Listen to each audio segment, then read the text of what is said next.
Batkenden çıkan büyük paşalarının bardығы, sanap bilesің. Разаховтағы, мына неме Абдықадыр Орынбеков, Масалиев, Полотхан. О, біздің қанымызда бар. Assalamu alaikum dostlar. Зұлпқарағаздың Айдыркендегі алма бағына келетағыз. Бұл жерде поликарлік алмалар. Белек Мамадалиев, Русланбек Назаров, Абдыжапарұлы Данияр. Наши жігіттер бұл жерде ертеңден баштап бұто іштерін жүргізеді. Зұлпқарағамды Қырғызстанға танытып отқан бағы мына ұшыл бақ. Ұшыл ағам Зұлпқарағам. Азыр şu баққа келетағыз. Мана жігіттер насып етіп келіпсіңер. Біз өте қуаныштауыз. Селердей жаш, жеткіншек, танымай білген бақтарды. Селерді ұшыратышта бізге өте сыймықты көрініш. Жақсы. Мана біздің бақ жасаған, мана белектің бұтаған, формаға келтірген бақтардың бірөзі. Ретчив деген сорт. Ретчив сорт, а? Ретчив сорт. Елдер жип байлап қойған, ұшыдан бүйт чырпы қалауыз деп. Мұна ұшыл. Елдер байлап кетішкен. Елдер байлап кетішкен. Мұна жіпті байлап қойдыр атайын, а? Жіптерді байлап кетін. Шыны біз адаштырбай қала қой ойлық. Мөмөсінің ұшырында жақтырып өздерінше. Şu шақ алып тұрады. Бұл шаңласы Голден'e келген екен да? Голден'e келген. Голден Рейнджерс'e келген. Рейнджерс. Бақты деле бір өте жақсы қарап тұндық. Немесі жоқ. Бізде ми бұл жер 1960 метр деңіз деңгейінен. Ошонда бүгін 8 апрель 2025 жылы бүчүр ашқан учурушундай. Şu бийиктиктен. Азыр эми бүчүр ашып баштапты да? Бүчүр ашып. Эми ошондо бизде октябрдын 10-да терилеп, өзү араң гана өзүнүн кондиция жетип туруп бышкан учуру болот. Ала салып эле сразу кар астында билесиңер, кар астында сактоо мүмкүнчүлүгү өтө мезгили келет ошондо. Бул зелен обрезка болгонбу же 1 жылдык зелен обрезка бул белектин айтымы менен зелен обрезканы жасабай быйыл кое туралык дегенде ушундай абалда калды. Зелен обрезка болгондо такыр эле мыналар болот. Бул мисалы обрезканы этапка салганыбыз туура болот да, кээде кышта болот, кээде жазында болот. Ошону 2 цикл жашыл обрезка, 2 цикл кышкы обрезка кылыш учурлар болот да. Себеби бүт эле алдына бергенде дагы фотосинтез үчүн эмелер жалбырактар жетишсиз болуп калышы мүмкүн. Bir жыл койгонубузда деле өтө эле мындай көп кою шак басып кеткен жери жок дейм. Ошондой. Биздин жаныбызда белекелер бакып ташты да. Биз зелен обрезка кылдык, өсүп кетти кадимкидей элечи. Белекелер 40 шактар өспөй дагы турат экен. Ошондо өспөй капкара эле турду эми. Башкача эме кылчу. Чымчыкка саксайсың болот да баары. Шак өспөйт да, болсо бир эле сорт. Неме да, кичине айырмасы бар. Булардын бир секрети бар экен, ачыкка туура келет. Унчукпай эле бутай берген менен өзүнүн булар айтпаган дубасы бар экен, ошону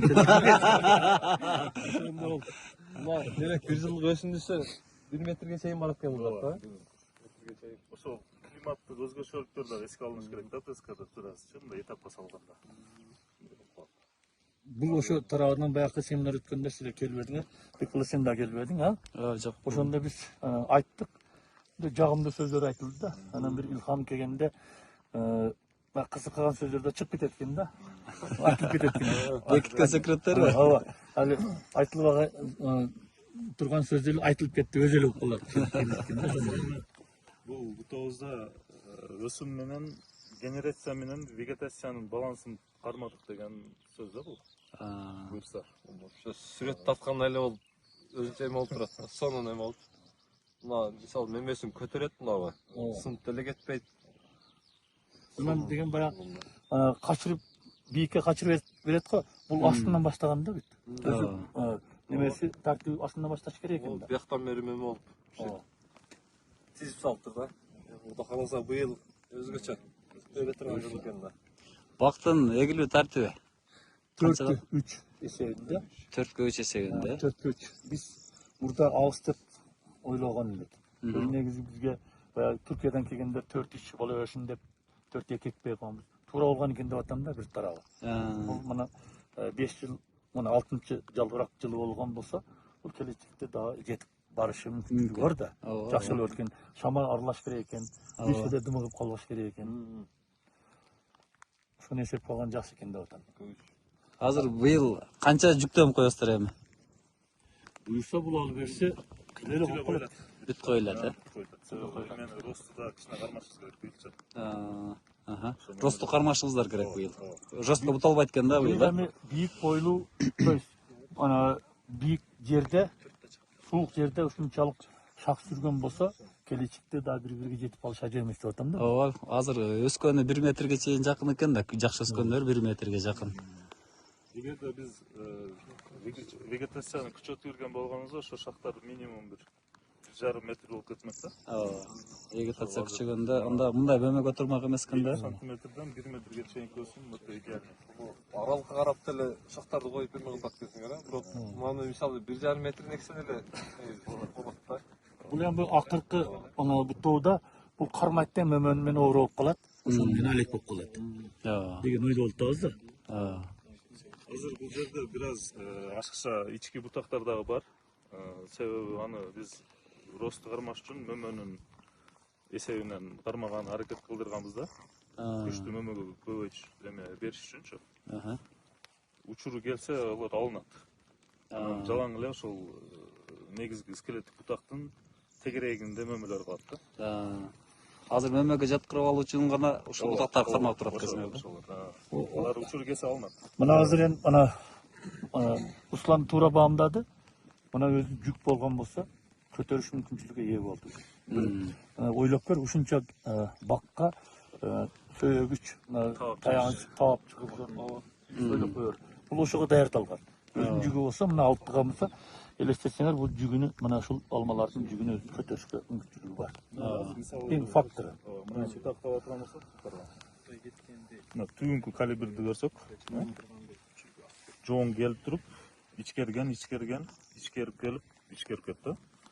Бизде дайыма ушундай болуш керек да. Көбүнчө бизде ушул айрылып сынган шактардын себеби мына жердеги калибр менен бияк бирдей болуп калат да. Бул узун коюп койгондуктан башына. Биз муну Папанда Зайырдык менен салыштырдык.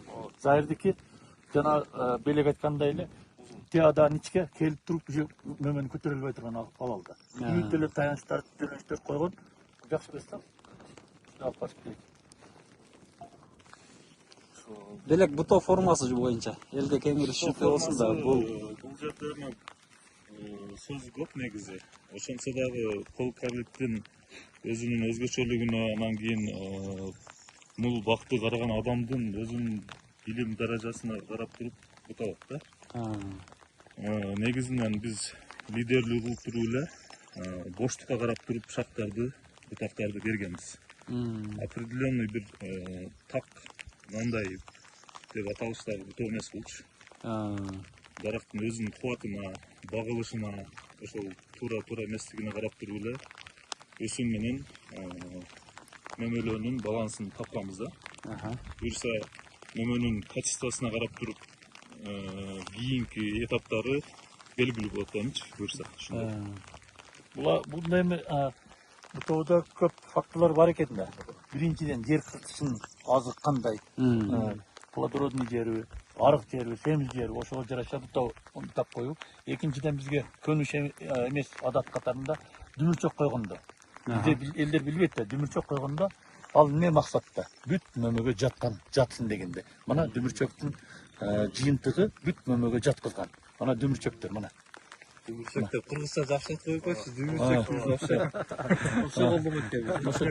Кыргызча түшүнүктүү болуш керек. Качанга чейин орусчаны пайдалануу керек. Дүмүрчөк дал туурабы? Дүмүрчөк койгондо бизде адат эмес. Мына дүмүрчөк койгондогу мына результат, мына натыйжалар мына. Бул эң орчундуу нерсе да, көрө турган нерсе. Ошо дүмүрчөк коюуда, бирок бийик бойлуу алмаларга мен сунуштабайт элем, дүмүрчөк койгондо сразу шыпыр болуп жөнөйт экен да. Бул спур сортуна. Эгерде биз бийик өсүүчүлөргө дүмүрчөк кое турган болсок, жашыл обрезканын санын жылуу климаттарда сөзсүз 2 жолу кылышка туура келет да. Болбосо тамыр системасы күчтүү болгон үчүн бутак кыска кыркталган үчүн азык чогулуп туруп көп бутак чачыш коркунучу бар. Ошон үчүн жакшы обрезканы сөзсүз түрдө жасайм деген адам гана бийик өсүүчүлөрдү дүмүрчөп койсо болот. Булар скуруй болгон үчүн булар да жеңилирээк. Булар деле кийин алмашат. Буларчы. Булар алмашат бара-бара. Менин качествосын гана окуйбуз да. Ошол эле кезде мына жайылып өсүүчү. Мына көрөлү. Мынау тиг өсүүчү.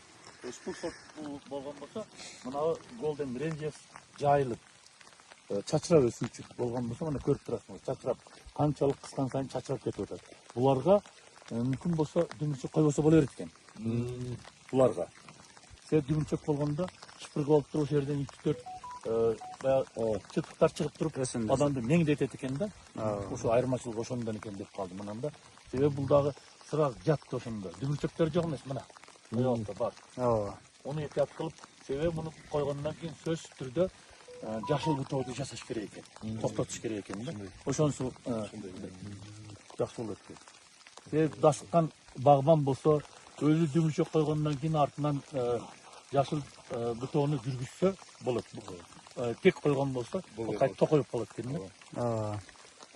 Негизи азыр алманын мөмөнүн качествосуна карап туруп, объемду эми токтотобуз или дагы бир аз көлөмдү чоңойтобуз эмчи. Металлы 30 килограмм биздин талаптагыдай мөмө берген болсо, биз ага кийинки жылдан 5 килограмм кошконго аракет кылабыз. Кийинки жылда байкап көрөбүз, качество ошондой эле болуп атса, кошуп бара беребиз. Качан гана майдалана баштаган сезсек гана, ошол жерде токтотуп туруп, заменаны баштайбыз. Ички бутактарды алмаштырып. Ошондой. Зулпкарова буларды багуу боюнча азыр эми биз бутоо формалары боюнча айттык да. Буларды кантип багып атасыздар, кандай? Муну багуу боюнча биз өтө сөзгө бирок айтып коюш керек. Мына капельное решение, тамчылатуу. Сугарууда өтө мүмкүнчүлүк көп экен. Себеби азыркы препараттар бүт суюк түрүндө тамчылатуу аркылуу бергенде өтө тез берилет, анан ыңгайлуу болот, адам мындай эмгеге түйшөлбөйт. Ошондо биз мына жерден беребиз. 1 тоннаны, мисалы үчүн айтайлык, мочавинан карбамидти бергенде 1 тоннолuk идишим бар. Ошого 2 кап деле оодарам, портырдын үстүнө жүктөп койгон болуп, портыр 1 километрден келгенче чайып алып эрип бүтөт. Мен 20 мүнөттүн ушул 2,5 гектарга 20 мүнөттүн ичинде берип бүтөм. Берип коем. Сразу же болот. Болгондо да точка өзүнө барып тиет да. Ва жүйүтүп берилген өзгөчөлүгүн билесиңер. Фертигатор койгоз. Бай фертигатор эми азык берген койгоз бuyakta. Эмелери бар. Бу жерде бар да, бар. Ошол өз соруп алуучу бар. Анан ошондой эле башка препараттарды, био азыктарды, башкаларды мен билем жалбырактан бергенде көп күчүк болот. Чачыш керек башка. Анан тамырдан жакшы жейт деп билесиң, агроном катарында. Тамырдан тез эле болот экен, адам түйшүгү жеңилдейт экен, тыйла. Ошо тарабынан мына шунча жерге азыр кыктын, көңдүн болгон баасын билесиңер. Жеткириш болбойт экен. Аны биогумскылык же нары бериш кылыш ошо био азыктар менен бериш берип эле ушундай немесе жеткиздик да абалга. Сон бардыгы окшош эмес. Сүрөт бардыгы эле бирине окшош. Сүрөттөгүдөй эми. Анан стандарттар вакыт эле башты көрүлөт. Инкубаторский немеде да бар бирдей. Таза эме деле жок. Касалы оорусу деле жок. Сонун каралып. Эми мына Бекболот айтып атты, экөөбүз сүйлөшүп аттык эле. Бизде гиласты бизге эң ыңгайлуу экен да. Эч жерде болбогон мезгилде бышат экен. Бекболот буюрса насыпка келип калат. Мен гиластар гүлдөйүн деп атат. Ошо да жакшылап кенеңгезер интервью берем. Айтам. Кечки гиластарды. Мен өзүм ютубка чыгарбайм. Фейсбукка чыгарбайм. Мүмкүнлөр келеткенде айтып коюп чыгып кетет. Анан артынан көрөм мен.